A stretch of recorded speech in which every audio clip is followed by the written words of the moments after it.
Merci et bonjour à nos auditeurs. Aujourd'hui, on est comme d'habitude avec Dr Roussa. On a fait beaucoup d'émissions en Kinyarwanda à propos du panafricanisme et on va essayer de faire une autre émission en français pour qu'on puisse partager le message avec des gens du Sahel parce qu'on a souvent parlé de la révolution qui a été faite par les pays comme le Mali, le Niger, le Burkina Faso. Et on peut même citer le Sénégal, même si on a fait des élections, mais aussi on dirait que c'est une révolution parce qu'on a quitté le pouvoir qui était dominé par les Français et aujourd'hui le nouveau président Faye et son jumeau, si je peux dire, Sonko, ils ont montré qu'ils ont la volonté de diriger le Sénégal étant africain, sans domination de la France. Et on est avec le panafricaniste Dr Roussa, il va nous parler de cette influence et comment ça peut être arrivé dans d'autres pays africains. Donc, d'abord, comment tu as accueilli la révolution faite par des pays du Sahel? Je te remercie d'avoir pensé à nos frères africains qui sont francophones. La question est très intéressante sur l'Afrique de l'Ouest. Mais ça ne doit pas étonner personne. Cette partie de l'Afrique connaît l'histoire d'Omar depuis l'esclavagiste. Tous les esclaves passaient par là. Tout le monde se connaît Golé du Sénégal. C'était la frontière où l'Occident prenait les esclaves noirs, nos ancêtres. Le pays a souffert et puis la colonisation aussi, il a été très intense de son côté parce que les colonisateurs mettaient beaucoup d'efforts sur les pays africains qui sont très riches. La partie de l'Ouest était très riche. Le Sénégal qui était en train de parler, c'est le deuxième poids économique après la Côte d'Ivoire. Les pays du Sahel, vous connaissez tous les trois frontières. Les trois frontières où se rencontrent le Burkina Faso, le Mali et le Niger, c'est l'endroit qui est le théâtre de tout conflit parce que c'est l'endroit le plus riche au point de vue minéraire. Uranium, or, pétrole, lithium. C'était un endroit très, très riche qui attirait l'Occident. Toute la force de l'Occident était là. Vous connaissez, ça a été comme, je dirais, toutes les bases militaires européennes étaient basées sur là. Les djihadistes, les troupes armées créées par l'Occident étaient là. Et puis, ça a été grave après la destruction de la Libye. Tous les combattants qui étaient à côté de Kadhafi, par exemple les Touaregs, ils sont descendus, ils sont abattus au Mali, ils voulaient couper le Mali en deux, et vous connaissez tous le Kidal. Mais ce qui est étonnant, la France était derrière, parce qu'il y a un président français, c'est quoi? C'est Hollande, qui disait que le Mali devait céder Kidal aux Touaregs. Je pense qu'il faut féliciter ces jeunes citoyens, ces jeunes militaires qui ont eu la volonté de libérer les pays contre la colonisation, contre les esclavagistes et les colonisateurs. C'est à féliciter. Et ces militaires, c'est une jeunesse qui devait être le modèle pour tous les Africains. Parce que l'Afrique, on se trompe. On pense que nous avons l'indépendance, ils pensent que nous avons la souveraineté. On se trompe. Depuis 1960, l'indépendance qu'on a donnée, ce n'est pas l'indépendance du tout. À part celui qui ne veut pas savoir, qui ne veut le savoir, c'est clair, on ne peut pas être indépendant alors que tu reçois les aides, alors que tu loges les bases militaires. On te dit tout ce que tu dois faire. Oui. Comment tu dois gouverner ton pays. C'est ça, oui, on doit... À qui tu dois être ami. C'est ça, on doit te dicter méthode, la gouvernance, les alliances. Donc, tu es pris par force. C'est dans l'état où l'Afrique est maintenant. Il n'y a que les 3 pays qui se sont libérés et avec un grand espoir, avec une grande confiance, j'espère que le Sénégal aussi vient d'arracher sa liberté.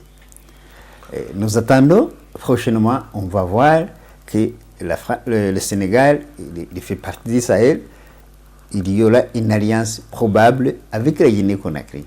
Ça, on est sûr. On est sûr. Quelqu'un peut être étonné de ton soutien des présidents ou bien des militaires comme Général Tchiani, colonel capitaine Traoré et d'autres. Donc, ces dirigeants du Mali, Burkina Faso, Guinée-Conakry et Niger, alors que des Européens disent qu'ils sont illégitimes. Ce sont les Européens qui le disent. C'est normal. Qu'est-ce qu'on voulait dire? Ils sont illégitimes, comme on dit. Mais ils sont illégitimes par rapport à qui? C'est par rapport à l'Occident. Parce que si quelqu'un veut sa liberté, il est illégitime. Si quelqu'un défend son pays, il est rebelle. C'est comme ça que les Français traitaient les Camerounais pendant la guerre de 1956. Quand on tuait les Camerounais qui voulaient l'indépendance, les Camerounais qui ne voulaient pas la colonisation, on les appelait rebelles. On les appelait des castrats. On les tuait. On a tué beaucoup de Camerounais. Beaucoup, beaucoup, beaucoup. Le chiffre qu'on ne veut pas, le nombre de victimes qu'on ne veut pas déclarer. On dit 400 000, mais c'est faux. On a tué beaucoup de Camerounais avec une bombe à napalm. Si tu défends ton pays, tu es illégitime. Si tu défends ton pays, tu es rebelle. Parce que tu ne veux pas que l'Occident gouverne ton pays. Tu ne veux pas que l'Occident exploite ton pays. Tu es rebelle. Ça, c'était le langage européen qu'il faut éviter. Ce ne sont pas... Ils ont libéré les pays. Ils ont libéré les pays, on les appelle illégitimes. Parce que ce n'est pas la France qui a résumé, c'est dans la présidence. Comme d'habitude. Peut-être au Tchad. Comme au Tchad. Il dit que le président est légitime parce que ce sont des Français qui ont mis en place. Oui. En plus, il est militaire, mais on ne demande jamais qu'il donne le pouvoir au civil. Même au Gabon, c'est la même chose. Le Gabonais, il a dernièrement, avant-hier peut-être, il a visité Ouattara. Ce sont les 2 présidents qui travaillent pour la France. Il s'attendent très bien. Il n'a pas été au Burkina Faso, il n'a pas été au Mali, il n'a pas été au Niger. Il a été à Côte d'Ivoire, il était avec Ouattara. Ils sont tenus un entretien fraternel. Ce sont les présidents de la France qui œuvrent en Afrique. C'est ça. C'est la France, le France a du mal à quitter, à sortir de l'Afrique. C'est normal, même l'esclavagisme, personne ne voulait le lâcher, la colonisation, personne ne voulait sortir. C'est grâce à d'autres forces, grâce à la Russie, depuis 1945, qu'ils ont pu nous tromper, nous dire qu'ils nous donnent l'indépendance. Ce n'était pas parler de volonté. Ils ne voulaient pas. Pour eux, l'Afrique était pour eux jusqu'à l'éternité. Et puis, après 1945, pendant la conférence de Arita, tout le monde le sait, en février 1945, c'est la Russie qui a dit qu'il faut sortir dans les pays d'Afrique. Tu parles de la Russie. Qu'est-ce que tu dis du soutien que tous ces pays ont reçu de la Russie ces années passées? C'est tout à fait normal. Il y a des gens qui ne veulent pas l'injustice. Il y a des pays qui sont contre la colonisation. Mais il y a aussi des gens qui pensent que c'est tout simplement le changement des patrons. C'est ça, ces gens-là, il faut les comprendre. Ils n'arrivent pas à savoir que les Africains sont mieux. Ces gens qui le disent, ce sont les gens qui prennent les Africains comme la population africaine n'est pas capable de se diriger. Ça, il faut les mettre de côté. Oui, parce qu'ils disent que les Africains ne peuvent pas vivre seuls. Oui. C'est la raison pour laquelle ils veulent quitter l'Occident et partir avec la Chine et la Russie. Non, je te dis que ceux qui pensent à ça, ils sont toujours dans le cadre de la colonisation. Ce n'est pas eux. Ils ne sont pas évolués. Ils n'ont pas développé les idées. Comme le colonisateur dit que tu vis grâce à lui, c'est lui qui dit ça. Il pense que c'est vrai. Donc c'est ça, et on nous a intoxiqués, les Africains, la plupart des Africains pensent qu'on ne peut pas vivre sans l'Occident. Et puis si tu as des relations avec l'Orient, il dit, c'est vrai, on ne peut pas vivre sans l'Occident, on a l'Orient. Donc c'est-à-dire qu'on a changé de maître. C'est faux, c'est archi faux. On a besoin d'une souveraineté totale, l'indépendance est totale. Le Sahel n'a pas besoin de tel patron. La Russie n'a pas l'idéologie de coloniser. La Chine n'a pas l'idéologie de coloniser. On n'a pas besoin des colonisateurs. On peut vivre de nous-mêmes. Nous sommes capables de vivre de nous-mêmes. Avant l'Occident, avant l'Orient, l'Afrique vivait. Le Mali était l'empire la plus puissante du monde, la plus riche du monde. Donc c'est l'empire le plus riche du monde qui jusqu'à présent aucun empire n'a atteint le Mali. Mais quand les Français sont arrivés, ils ont découpé le Mali en 10 pays. Tu vois? Divisé pour régner. Oui, c'est ça, divisé pour régner. C'est comme on a détruit l'URSS. Bientôt, le Mali peut se reconstituer. C'est ce que nous souhaitons. Et cette fois-ci, ça peut être le locomotive pour toute l'Afrique. Nous souhaitons ça. Mais dire qu'on a besoin d'être colonisateurs, ce sont les Africains qui n'ont pas encore perdu le toxique, le poison de l'Occident. Méfiez-vous, ce sont nos amis, ce sont nos frères qui le pensent, mais peut-être petit à petit, ils verront qu'ils se trompent. Ces gens de l'Ouest, ils n'ont pas besoin de colonisateurs. Ils combattent pour la souveraineté. Ils ne peuvent pas ils ne peuvent pas vendre les souverainetés aux Russes. Ils ne peuvent pas vendre les souverainetés à la Chine, ce n'est pas possible. Avant-hier, les entraîneurs militaires russes sont arrivés au Niger pour entraîner les militaires nigériens. Oui, j'ai entendu parler de ça. C'est normal. C'est normal. Ils ont des combats. On ne peut pas. On n'est pas capable de se retirer de la main des Français. Ce n'est pas possible. Ça, ce n'est pas la particularité de l'Afrique. On a toujours besoin d'alliances. Même si l'Ukraine a besoin de l'Amérique pour se débarrasser de la force russe, ce n'est pas l'Afrique. Si l'Amérique a eu besoin de la France pour se détacher de l'Angleterre, ce n'est pas l'Afrique. Donc, pour le Sahel, ce qu'ils ont fait, c'est tout à fait normal. Dans les relations internationales, ça suffit. Tous les pays, même l'Amérique, même l'Israël, il a besoin de très force. L'Israël, avec le Hamas, il a eu besoin des armes depuis l'Amérique. Et la Russie, la plus puissante nucléaire, il a eu besoin des aides d'Iran, de Corée du Nord, de la Chine. Mais quand ça se produit en Afrique, vous pensez que ce n'est pas normal. C'est ça. C'est normal d'avoir des alliances. L'alliance à géométrie variable, c'est ça. Nous avons besoin des alliances à géométrie variable. Nous n'avons pas besoin d'imposition, nous n'avons pas besoin de colonisation, nous n'avons pas besoin d'une alliance qui s'impose, comme pas trop, mais des alliances à géométrie variable. Quand je le veux, à qui je veux et quand je le veux. C'est ça. C'est ça que je souhaite pour toute l'Afrique. Nous aurons besoin des alliances, mais des alliances à géométrie variable. On peut conclure avec... on nous accuse que nous n'acceptons pas la démocratie. Qu'est-ce que tu dis de ça? Nous n'avons pas... Ça serait très intéressant. Nous ne devons pas accepter tout ce qu'on veut. Nous avons la capacité de créer notre méthode. On n'a pas besoin d'accepter ce qu'on nous donne. Mais d'abord, qu'est-ce que tu dis de la définition qu'on donne à la démocratie? Parce qu'on dit que c'est le pouvoir du peuple qui est élu par le peuple Non, et qui travaille pour le peuple. Non, la définition est toujours bon, c'est toujours agréable. Ce qu'on dit, ce n'est pas ce qu'on fait. La démocratie, c'est idéal. Jean-Jacques Rousseau l'a dit, il a dit la démocratie n'existait pas. La démocratie serait possible s'il y a un peuple de Dieu.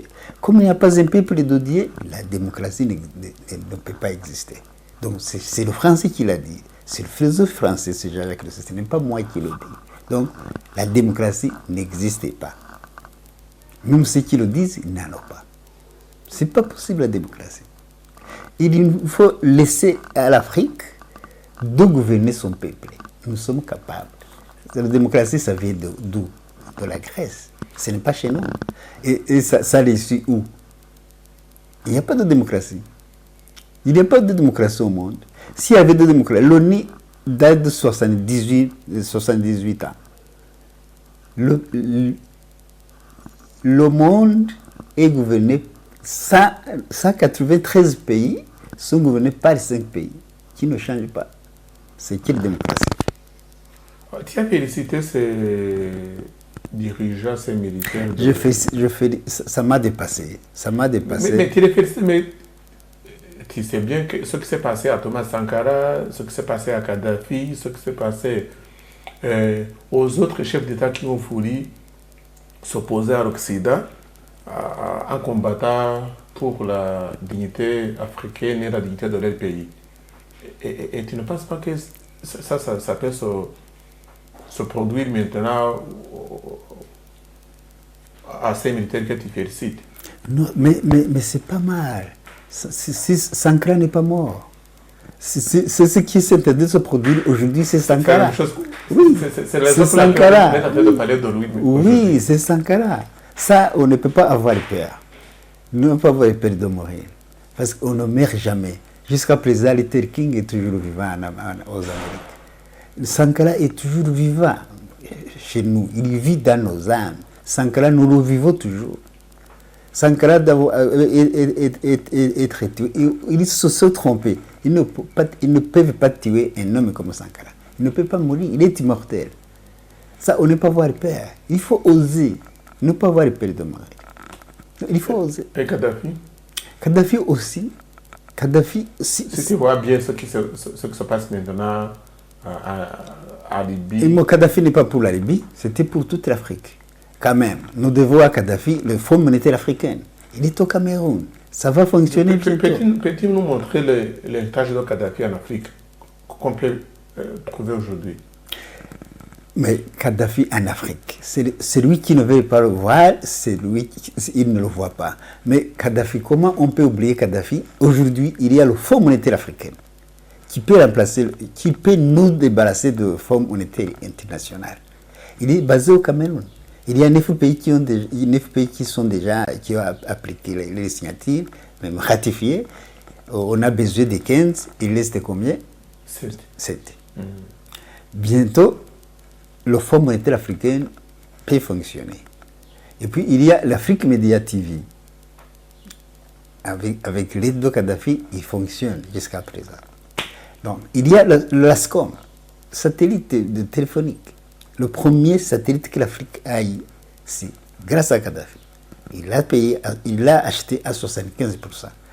Comment on peut oublier Kadhafi? Kadhafi n'est pas mort non plus. Si le Kadhafi n'a pas été vivant, tu n'aurais pas le téléphone.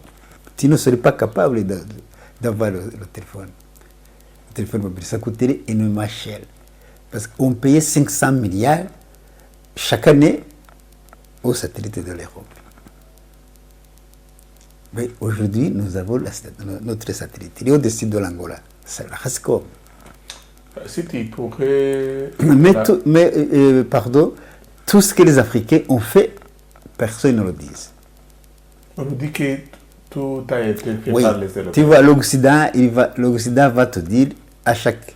Ils vont te répéter toujours Mandela et les Africains. Mandela, jamais tu n'entendras parler de Kadhafi. Tu n'entendras parler de Thomas Sankara. Jamais. Ils ne sont pas les esclaves. Ils ont voulu la liberté. Ils ont voulu libérer l'Afrique. Mandela l'était. Mandela était comment? Exact. Non, Je vais comparer un tout petit peu Zimbabwe, Mugabe et Mandela. Mugabe, il a revu la loi agraire, donc à ce qui concerne la terre. Ça fait des scandales, même pour les Africains. Même pour les Africains. Mandela a tout laissé. Jusqu'à présent, il y a ce problème. 96% de terre est dans les mains de 20% de la population. En Afrique du Sud. En Afrique du Sud, la population blanche. 4% seulement, c'est pour 80% de la population noire. Et vous pensez que ce pays, il est au-dessus d'un volcan. Mais Zimbabwe, on a tout fait pour étouffer le pays, pour étouffer Zimbabwe. On a voulu asphyxier Zimbabwe. On a tout tenté, inflation, tout. Aujourd'hui, Zimbabwe, bientôt... Mais quand on compare le PIB de l'Afrique du Sud et celui du Zimbabwe... Ça importe peu le PIB. Qui le calcule? Ces chiffres-là, il faut se méfier. C'est l'Amérique qui le fait. Méfiez-vous de ce qu'on dit. Quand on dit que le pays c'est le plus pauvre du monde, méfiez-vous. Le Zimbabwe, bientôt, ça sera la puissance économique de l'Afrique australe. Comment? Bientôt. Maintenant, ils ont les monnaies basées sur les talons d'or. Zimbabwe Gold, Ziggy. Cette fois-ci, vous allez voir ce que Zimbabwe va faire. C'est grâce à ça, grâce à Robert Mugabe. Grâce à Robert Mugabe. Mais l'Afrique du Sud... Donc tu veux souligner ce qu'on dit en français, que pour mieux sauter, il faut reculer? Non, ce que je peux souligner, c'est que la bonne école, c'est le malheur.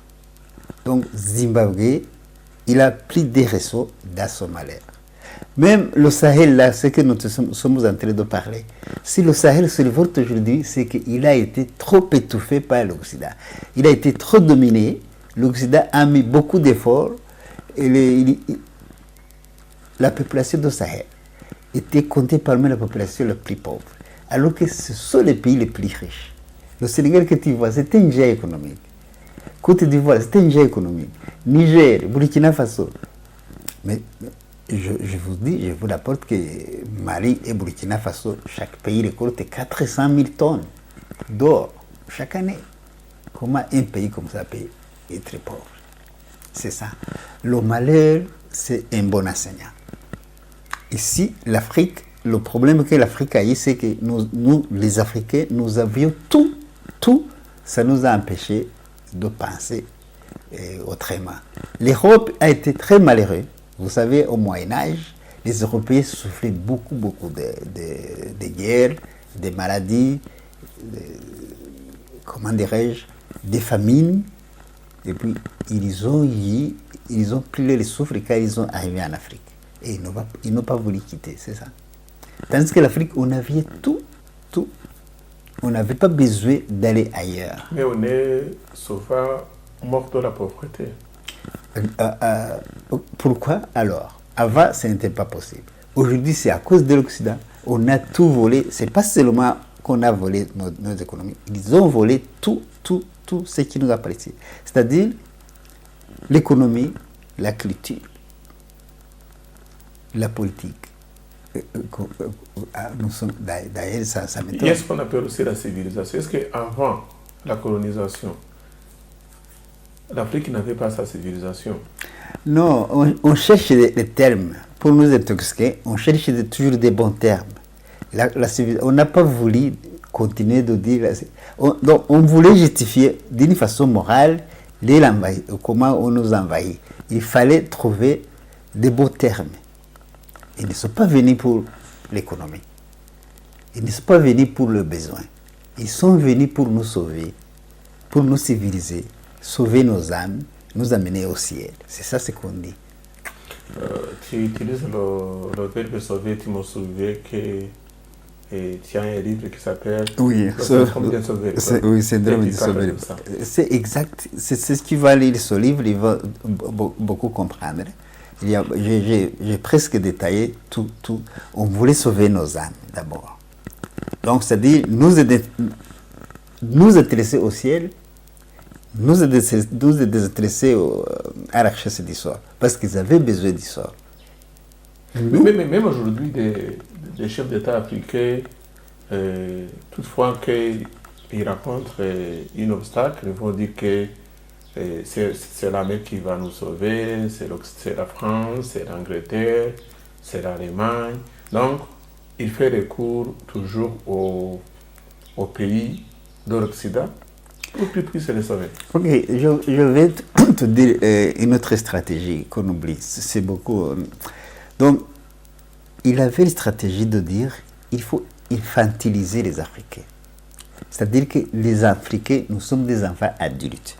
Oh, les enfants, quand ils ont des problèmes, il faut le cours aux parents. L'Occident, c'est comme nos parents, paternalisme. Si nous avons des problèmes, il faut aller chez le parent qui va nous aider, soit Bruxelles ou Washington. C'est ça le syndrome du sauveur blanc. On dit qu'il y a un parent qui va nous sauver. C'est ça le paternalisme. C'est-à-dire, les Africains sont des enfants adultes. C'est ça la stratégie qu'on a utilisée. C'est ça la stratégie qu'on a utilisée, on nous a infantilisés. Aujourd'hui, ça commence à montrer qu'on va défier ça parce que la révolution est en train d'être réalisée par la jeunesse. Les jeunes présidents qui sont en train de se révolter, ce sont les jeunes. Oui. Donc, l'enfance, ça n'a aucune relation avec le nombre des années.